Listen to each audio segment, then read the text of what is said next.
ಕರಾವಳಿಯಲ್ಲಿ ಕೊನೆಗೂ ಮುಂಗಾರು ಮಳೆ ಮುನಿಸು ಮುಗಿಸಿ ಬೋರ್ ಕರೆದು ಅಪ್ಪಳಿಸಿದೆ. ಜೂನ್ 5ರಂದು ಅಧಿಕೃತವಾಗಿ ರಾಜ್ಯಕ್ಕೆ ಎಂಟ್ರಿ ಕೊಟ್ಟಿರೋ ನೈಋತ್ಯ ಮುಂಗಾರು ಮಾರುತಗಳು ದಕ್ಷಿಣ ಕನ್ನಡ ಮತ್ತು ಉಡುಪಿ ಜಿಲ್ಲೆಯಾದ್ಯಂತ ಬಿರುಗಾಳಿ ಸಮೇತ ಆರ್ಭಟಿಸ್ತಾ ಇದೆ.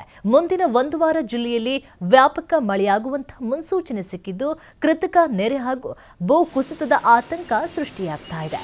ಹೀಗಾಗಿ ದಕ್ಷಿಣ ಕನ್ನಡದಲ್ಲಿ ಮುಂಗಾರು ಆರ್ಭಟದ ಹಿನ್ನೆಲೆ ಜಿಲ್ಲಾಡಳಿತ ಹೈ ಅಲರ್ಟ್ ಆಗಿದೆ. 92 ನೆರೆ ಪೀಡಿತ ಪ್ರದೇಶಗಳ ಗುರುತು ಮಾಡಲಾಗಿದ್ದು 88 ಭೂ ಕುಸಿತದ ಡೇಂಜರ್ ಝೋನ್ಗಳನ್ನು ಗುರುತಿಸಲಾಗಿದೆ. ಸಮರೋಪಾದಿಯಲ್ಲಿ ಜಿಲ್ಲಾಡಳಿತ ಸಿದ್ಧತೆಯನ್ನು ನಡೆಸಿದ್ದು 24x7 ಕಂಟ್ರೋಲ್ ರೂಮ್ ಅನ್ನು ಕಣ್ಗಾವಲನ್ನು ಇರಿಸಲಾಗಿದೆ. ನಿನ್ನೆಯಿಂದ ದಕ್ಷಿಣ ಕನ್ನಡ ಜಿಲ್ಲೆಯಾದ್ಯಂತ ಬಿಡುವು ನೀಡದೆ ಸುರಿತಾ ಇರುವಂತಹ ಮುಂಗಾರು ಮಳೆಯಿಂದಾಗಿ ಒಣಗಿ ಹೋಗ್ತಾ ಇದ್ದಂಥ ಕೃಷಿ ಚಟುವಟಿಕೆಗಳಿಗೆ ಕೊನೆಗೂ ಗ್ರೀನ್ ಸಿಗ್ನಲ್ ಸಿಕ್ಕಿದಂತಾಗಿದೆ.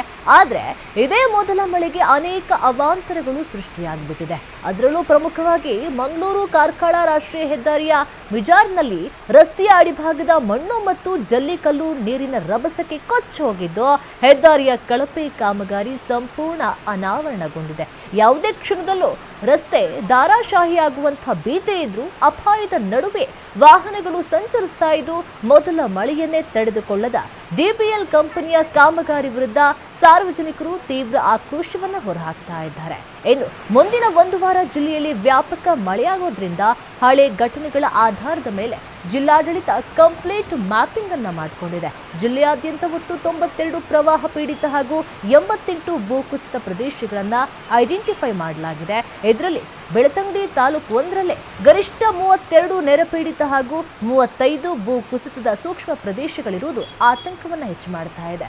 ಯಾವುದೇ ತುರ್ತು ಪರಿಸ್ಥಿತಿ ಬಂದರೂ ಜನರನ್ನ ತಕ್ಷಣ ಶಿಫ್ಟ್ ಮಾಡಲು ಜಿಲ್ಲೆಯಾದ್ಯಂತ 115 ಕಾಳಜಿ ಕೇಂದ್ರಗಳನ್ನು ಸಿದ್ಧಪಡಿಸಲಾಗಿದೆ.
ವರ್ಷದ ಶೂಟ್ ಮಾಡ್ತಾರೆ ಅಂತ ಹೇಳಿದ್ರು.